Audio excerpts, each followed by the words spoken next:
What's up? Hey, today we're talking realistic habits to get fit postpartum. For reference, I am currently 14 weeks postpartum, so baby is at the stage where she's starting to become a bit more receptive to routines. She's doing a little bit of solo sleeping. We're lucky if we get one solo nap per day, but I try to do all my stuff while she's sleeping.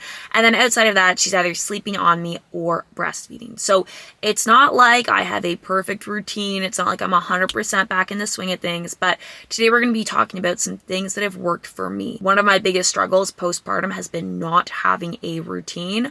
I feel like during pregnancy, I did a really good job of preparing my body physically and doing a bunch of research and prep for what the transition was going to be like going through labor and delivery to then like what to expect as my body was recovering. But if I'm being honest, I, in hindsight, realized I was completely unprepared mentally.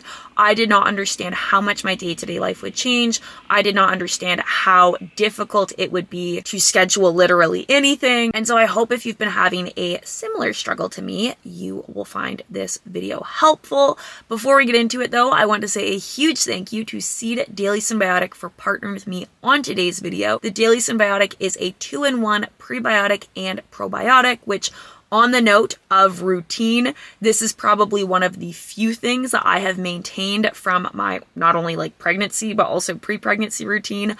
I've been taking Seed for well over a year now, since before I was pregnant, during my pregnancy, and now that I am postpartum and breastfeeding. The reason it's stuck is because it's just 2 capsules, first thing in the morning, no refrigeration required. You can literally put it on your bedside table if you've got like mom brain and you're just forgetting everything. 2 caps, first thing in the morning, easy peasy. I started taking Seed for the digestive benefits because pre-pregnancy I was struggling with bloating.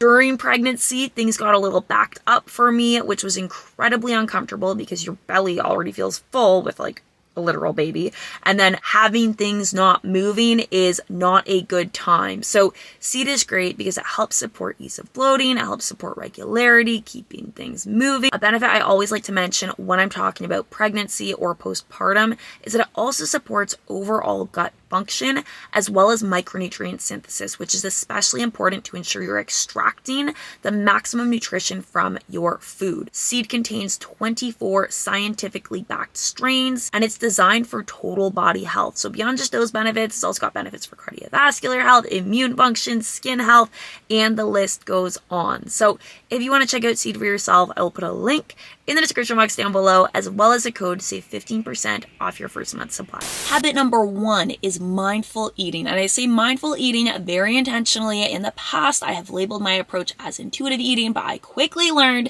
that that is just opening myself up to criticisms and critiques that I will never live up to. If you're not up on the jargon, my understanding is that intuitive eating involves leaning more into the physiological side of things. So learning to listen to your own internal hunger and fullness cues rather than relying on external cues to guide how you eat. So things like calorie tracking, like weighing and measuring your food, whereas mindful eating also includes aspects of that, but gets a little bit more into the woo-woo, like the total eating experience. I know it might seem silly, but after all of the years of dieting and going to extremes and all of the things that I have tried, I like woo-woo when it comes to eating. I like to appreciate my food. I like to know where my food came from. I like to know how my food's been prepared. I like to appreciate the colors and textures and just like taking in the entire experience of eating. It is more satisfying for me. It is what works for me. And I think this has been especially helpful postpartum because it is so easy to mindlessly eat. And when we mindlessly eat, we're more likely to overeat. Now, this is not to say that postpartum you should be trying to undereat or consciously restrict anything. That is not what I'm saying. But I do believe that postpartum is a time where we should be working to reconnect with our bodies, tune into what our bodies are trying to tell us, and eat in line with those needs. So that means not overeating or undereating. You can learn more about mindful eating online, like literally just Google mindful eating. There are a ton of exercises and articles and resources online that are super helpful, but I think it's really helpful during the postpartum journey because when you think of your daily routine, if we can even call it that, when you have a new baby, there are so many situations that arise that are going to challenge challenge your existing habits around eating, things that you may take for granted. Like if you think about it, if you're breastfeeding, the baby falls asleep on your lap, now all of a sudden you're stuck in one place for a few hours at a time. When you finally get up, you might be starving, and so your first instinct is to just raid the pantry for literally anything. Or on the flip side, if maybe you're having a good day, baby's having a nap, you're trying to be a productivity queen, you're getting things done, but you're so busy you forget to eat, and then you have that little panic attack of, oh my gosh, I'm breastfeeding, I need 500 extra calories a day, so you just start eating random things. If you're going into these situations blind and you're just eating in a very reactionary way, you're probably not being the most conscious about your food choices. You're probably just eating a bunch of random things, and 9 times out of 10, that does not make me feel better in my body. This isn't to say you have to be perfect with your eating, like nobody's got time for that, but one way that I like to practice mindful eating, or that I like to bring it into my routine, again, if you even want to call it that, because we don't completely have a routine yet, but something I've been doing is posting these like little like get ready with me or like morning vlogs. I feel like everyone's doing these right now, but I'm putting them on YouTube Shorts, I'm putting them on Instagram, and I always try to feature like a meal that I've been eating there. Usually I share what I'm having for breakfast, and I know it may seem extra. I know you might be thinking like, who has time to do that? I consciously make time to prepare at least one proper, balanced, pretty well-plated meal per day. This does not happen for every meal of the day. I still have some random snacks here and there, but that practice of taking the time out of my day to slow down, to focus on what I'm preparing, to focus on what I'm eating, to create a balanced meal, to actually make it look nice and enjoy my food and connect with my food, that has been really helpful for me with not overeating and making sure I'm taking the time to connect with my body and what it is telling me. Habit number 2 is meal prepping. And I don't mean taking an entire day to like cook a bunch of miscellaneous meats and then weigh everything and put them in Tupperware containers. Like if that works for you, great. I used to do that. I definitely do not do that anymore. Do not have the fridge space for that. So I have a slightly different approach. That's basically a combination of strategic grocery shopping and then preparing a few recipes per week where I have leftovers for the next day. So what I mean by strategic grocery shopping, I put a video on Instagram about this, but I tried to buy a lot of either semi-prepared or fully prepared ingredients. So like semi-prepared things would be like pre-cut and washed fruits and veggies. I am a big fan of the frozen section for veggies. They're just as good as fresh, except half the work is already done for you. I am a rotisserie chicken queen. Literally, that is my main source of protein most weeks. I need to hold myself back. It's probably my favorite food, but you get the idea. I buy things to reduce steps in the meal prep process so that when I'm hungry, when I'm trying to plan a meal, it's reducing the barrier to entry to actually preparing something versus just like ordering delivery, right? So when it comes time to actually prepare a meal, I have a few go-to recipes that I cycle throughout the week. Sometimes, I'll do a little scroll on Pinterest. I'll come up with something fresh, something spicy, something new, but I usually rely on my go-to recipes. And when I'm preparing them, like whether it's for lunch, whether it's for dinner, really whenever I have a chance, I just prepare a few extra servings. Because with most recipes, it's going to take the same amount of time, whether I make 2 servings, whether I make 4 servings, whether I make 6 servings. And I can just keep those in the fridge so that the next day I don't feel like making dinner, I've got dinner to go. If I do feel like making dinner, I've got lunch, right? But I always have leftovers so that things are ready and they are easy and convenient for me. Habit number 3 is baby wearing. If you've been following anything that I've been posting since having a baby, you will know that I love baby wearing. Before having a baby, I thought I'd like it. That'd be kind of fun, kind of like cuddly and cute. But since having a baby, I am obsessed. I love baby wearing for so many reasons. There's so many benefits for bonding with your baby. It's also a great way to start building head and neck control early. But from a getting fit for mama standpoint, it's normal to become more sedentary after having a baby. I mean, A, your body is recovering, but B, your baby is also relatively sedentary. It's not like they're up and walking immediately. Like that would be wild. But like in most cases, in almost all cases, I do not think that any newborn babies are up and walking and running around. And so it's normal to spend more of your time sitting, especially if you're breastfeeding. You might breastfeed for like a half hour or whatever it is, then baby falls asleep on your lap and all of a sudden you're stuck somewhere for 2 to 3 hours at a time. Repeat however many times per day you're breastfeeding. Depending on what your lifestyle looked like before baby, chances are you're doing a lot less moving. You are more sedentary. And so as a result, like naturally, you're going to be burning less calories. That's how your metabolism works. This component of metabolism is called NEAT, non-exercise activity thermogenesis, and it describes the calories you burn through spontaneous or lifestyle activity. So like literally every movement you do that's not like a structured workout, like whether it's standing up to go fill up your water, whether it's standing up to cook, like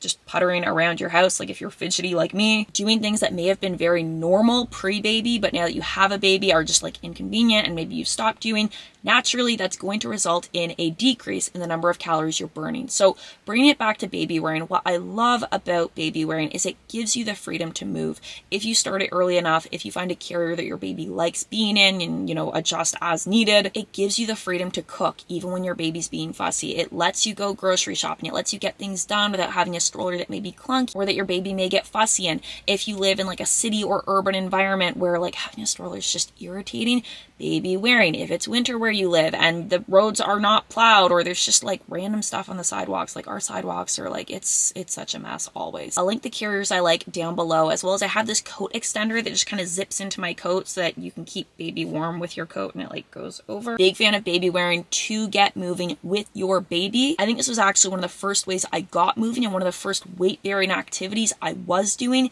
in the 6-week recovery post baby. Habit number 4 is recovery. Now I know what you're thinking. I thought this was a video about getting fit post baby. Shouldn't we be talking more about training? Yes, but we cannot train consistently if we re-injure our bodies, which can happen if we don't prioritize recovery. One of the biggest lies about postpartum and about having a baby is the 6-week rule, that like at 6 weeks your body's going to be fully recovered and you can just get back to doing like exactly what you were doing pre-baby. While 6 weeks is a good starting point, that is a blanket statement that's not going to apply to everybody. One of the best things I think I did to get to where I'm at now, where I'm able to train consistently, I'm feeling really good in my body, I think the best thing I did was take recovery seriously. Like I waited the full 6 weeks and then got clearance from my pelvic PT before I went back to doing anything that even resembled my pre-baby training. So at 6 weeks, I started gradually getting back into weightlifting, not lifting super heavy, not doing anything super high intensity. And then I waited again until closer to 12 weeks to start introducing continuous running. Again, after getting clearance from my pelvic PT. So taking that recovery before introducing activity is really important. But even once you're getting back into a routine of training, I think it's important to have an ongoing routine for recovery, and not just for your body in general, but specifically focused on your pelvic floor, because your pelvic floor during the course of pregnancy and then labor and delivery has been through so much. And in that period postpartum, it is more susceptible to injury, which can either take you out of training entirely or can lead to things that are really going to decrease the quality of your training, like leaking, like heaviness, like discomfort, things that could eventually lead to an even worse injury that does take you out of training entirely. So we don't want to injure our pelvic floor. It's really important to be aware of what you're feeling and to know how to help support your pelvic floor as you're returning to training. So some things that I discussed with my pelvic PT were obviously looking out for warning signs that maybe I'm overdoing it. Maybe I need to relax my pelvic floor, spend a little bit more time on recovery. The warning signs that she recommended for me were if I'm feeling heavy through my pelvic floor, if I'm feeling especially fatigued, like I can't contract or fully contract those muscles as I'm used to. Something she brought to my attention that I actually didn't know about is that when your pelvic floor is off, when it's over fatigued or it's not functioning properly, this can also affect your digestion. So I've noticed that when my pelvic floor is overly fatigued or when it gets too tight following really intense training, I will actually get backed up. I will get constipated. I will not be pooping regularly, which you guys know, like after my pregnancy content, how important my pooping routine is to me. And when anything is off about it, I know. I'm the first to know. I'm on it. I'm trying to figure out what's going on with it. So pelvic floor dysfunction, your pelvic floor being too tight, your pelvic floor not functioning optimally, that can affect your pooping routine. So if I experience any of those warning signs, my pelvic PT recommended take a little more rest or take it down a notch with your training, and or incorporate a pelvic relaxation routine, right? It's really easy when you're returning to activities like weightlifting or things that are higher intensity or higher impact like running for your pelvic floor muscles to get very tight. And it's important that we help relax them outside of our training. So the main exercise she recommended for this were reverse KEGELs. I put a video up on my IG demonstrating how to do these. I'll put it on screen, but also link it down below. Beyond that, at our last session, she also showed me some active release exercises that I can do with like a lacrosse ball or a foam roller. Honestly, I haven't tried them yet. When I do, I will report back. And habit number 5 are home workouts. Look, I stay on my home workout grind since 2020, since the pandemic, since the drama of all of it.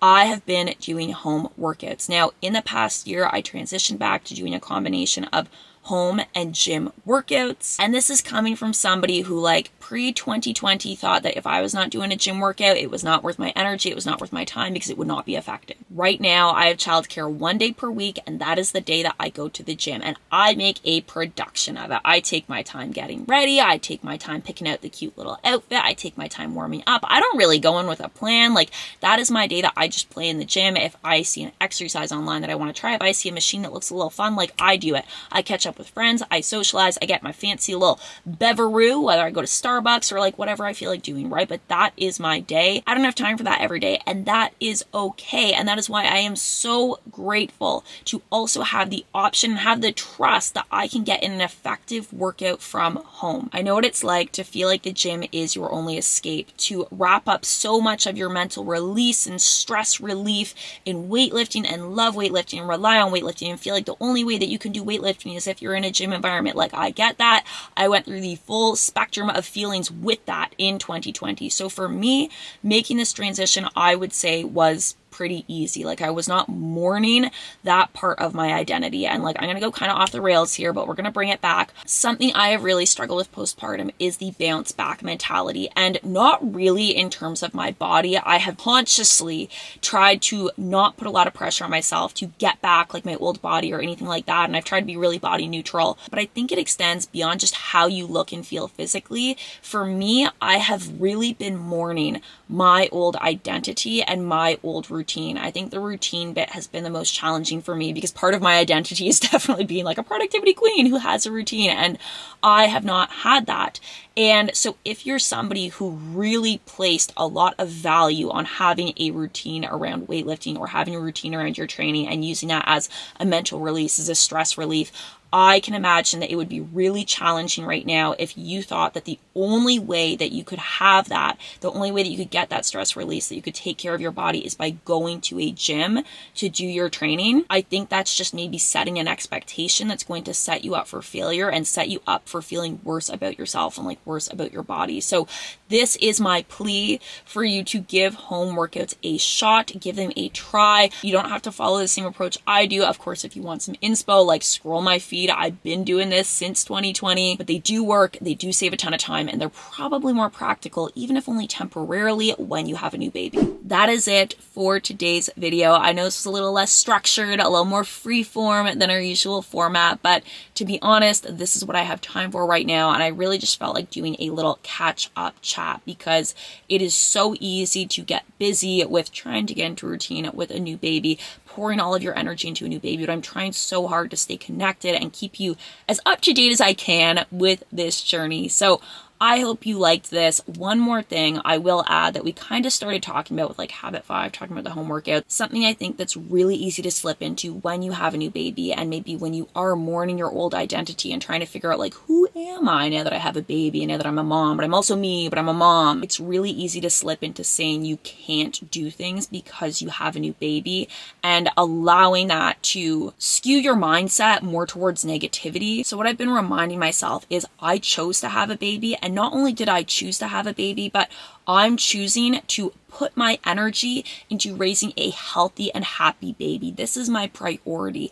And naturally, we only have so much energy. So the fact that I'm allocating more energy to this baby means I have less energy for maybe my training, for maybe my eating. And so I'm trying to pick up habits that allow me to do the eating and the training more efficiently. It doesn't mean that I can't go to the gym for my training. It doesn't mean that I can't, like, if you want to track calories and like weigh and measure everything you eat, it doesn't mean that you can't do that. It just means that you're making a conscious choice for where you're spending your energy. How you live your life, how you spend your energy is up to you. I chose to be a mom. I'm owning being mom. Like, I am not feeling guilty that I'm spending less energy on other things. I'm not feeling embarrassed that maybe I have different priorities as compared to other people. Like, I'm a cool mom, okay? And I'm not saying that as like, oh, I'm self-conscious about not being who I used to be. Like, I love this, okay? This is hard. I'm struggling. It's not perfect. It's messy, but like, I'm owning it, right? And you can own it too. It is a choice how you spend your energy, how you feel about how you're spending your energy. Don't go half in on anything. Like, go all the way with it. Commit to it. Full sends only. That is my parting message for today. If you have any other tips or habits you want to share in the comments down below, definitely do that. I think it'd be super helpful. I will link the Seed Daily Symbiotic I mentioned at the start in the description box down below. Otherwise, thank you so much for watching, and I can't wait to see you in the next video.